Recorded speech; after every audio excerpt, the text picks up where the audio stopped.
Wiggins trying to get downhill. Back out to Steph. Curry, three. Klay Thompson at three. Klay for the win. Good! Curry looking to win it. Curry drives, floats, the flick, and Stephen Curry. Straight threes. Now you see him, now you don't. Brooks flies by. And Steph, oh, what have I done? Hey, last year we had an awful team as far as chemistry goes. Last year was horse. It's hard to come to work, not fun, and so this year you see the joy, on guys' face when they come in the building. You got guys like staying over 2 or 3 hours after, just sitting around talking, getting here 2 and 3 hours early just to be here. It's like you start to see that and you're like, okay, this is a group that likes being together. Based on Draymond's demeanor in that interview and their big clutch wins as of late, it seems that the Golden State Warriors have it all figured out. And what's scary is that we're just at the early stage of the season, with still a long way to go. As Draymond said, everyone in the Dubs locker room is pumped up right now while playing with tremendous energy. And this is probably why they were able to pull out a 4-game winning streak to kick off the season. I mean, just check out their chemistry with the way they move the ball here. So as Chris Paul and Wiggins are doing their 2-man game on the left wing, the 3 remaining guys are executing a double curl action on the weak side, with Steph Curry acting as the decoy. After Klay comes off the screen set by Looney, Nurkic shows up to shadow the shooter. When Nurkic pops out, Klay notices Looney slipping inside, and in one fluid motion, he just throws a pinpoint bounce to him and sets him up for a wide-open jam. We didn't see those extra feeds that much last season, but it seems they're back on track now with the fluidity of their execution, as you see right here. Here it is once again, but this time it's from a different angle. Steph and Looney were engaging in a 2-man game up top. Because of the gravity Steph creates, Şengün had to step up to prevent him from launching a 3. At this point, the Rockets are already exposed defensively. The double team allows Steph to find Looney cutting freely along the lane, and since the Rockets are a man down, Draymond's defender is forced to help on the rim runner, and this allows Looney to find Draymond with no one around him for the easy bucket. Against the Pelicans, their unselfishness was on full display as well. You can see here that the Dubs were running some sort of a hammer action on the strong side, with Moody looking to set a pin down to free up Curry in the corner. However, it turns out that this was just another decoy play as Moody slips inside.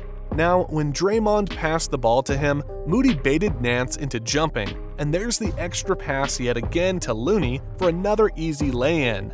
The Dubs' fluid ball movement in the last few games has been quite spectacular. But across the first 7 games, the Warriors ranked 5th in terms of total touches and tallied 29 assists a ball game, which is good enough to rank 4th in the league. Now, as good as those set pieces were, most of them would not translate into points, and shooters like Steph and Klay would not be open if it weren't for the bone-crunching screens set by Kevon Looney. See, here's Looney at the high elbow, and just watch how he erased KD out of the picture with this screen here to free up Klay as he went all the way to the cup. Now, in this action, Curry initially sets a screen for Klay, before curling at the wing. And again, there's Looney setting a nice screen while establishing a wide base to delay Allen a bit. And if you allow the greatest shooter in history to see just a bit of daylight, we all know that it's gonna be splash, splash, money all day long for the chef. And what I like about the way he's setting picks is that he rarely gets called for illegal screens, because he will move or turn exactly right before the shooter curls. Just to show how big of a deal those screens were, the Dubs lead the league in screen assists per game with 15.5 across the first 7 games, and rightfully so. Looney earned the 3rd spot in the screen assists per game category with 5.9, and he also tops the league in screen assists per 36 minutes with 9.4.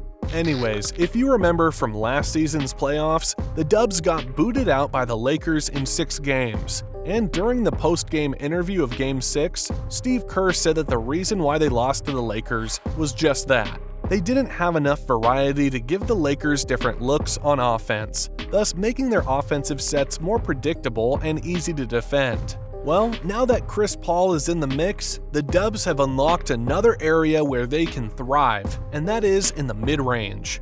In just 7 games, the point guard is able to squeeze his mid-range and pick-and-roll mastery into the Dubs' offensive schemes, and so far, it's working to perfection. Look here. So here's CP3 attacking the slow-footed Nurkic on pick-and-roll. He quickly gets to his spot right after he dashes through the screen, and with Nurkic dropping on him, CP3 just rises up and delivers his patented mid-range jumper. Now, it looks to me that the mid-range influence of CP3 is clearly rubbing off on the other guys. See, here's Wiggins in a 2-man game with Looney, and just check out how he keeps Jalen Green on his hip before doing a mini sidestep to the right and then eventually pulling the midi. I mean, his patience in that play screams CP3-ish to me, whichever way you look at it. Across 7 games, CP3's mid-range magic certainly gave the Dubs offense another dimension, and has lifted up their mid-range efficiency to 53.2% thus far, to rank 2nd in the league in this particular category. Now, speaking of CP3, he's also doing a good job in hurting the second unit, and there are many instances that the bench guys showed that their chemistry level is just as good as the starters, or perhaps even better. As Goodwin dribbled the ball here, he didn't notice that GP2 was sneaking from behind to pick his pocket. After GP2 gets the steal, he hands it to CP3, who then gives it off to the trailing Moses Moody for the finish. Now Chu completes the play as he acknowledges Saric afterward by pointing at him. But in the end, what I really like most about this bench squad is that they're doing damage from both ends of the floor. I mean, after Kuminga got caught in the pick, TJD assumed the defensive responsibility here, and despite how blindingly quick Garland is, TJD was able to stay with him and block away his shot.